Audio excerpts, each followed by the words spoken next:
সবকিছু ওকে আছে কিনা। তো আমি বটন চেক করতে যাই, দেখি আমার চাক্কা নামবে না, আমার চাক্কা নামবে না।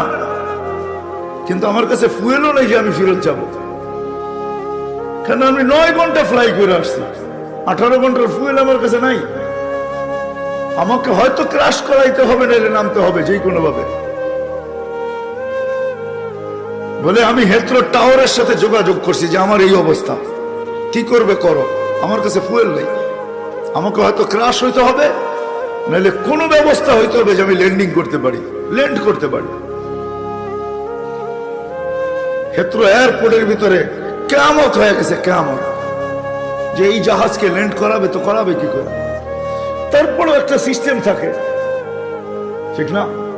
কিন্তু বলে ওই সময় যখন আমি ল্যান্ড করতেছি প্রসেসিং এর মাধ্যমে, তখন আমার হঠাৎ মনে উঠছে আমি না মুসলমান।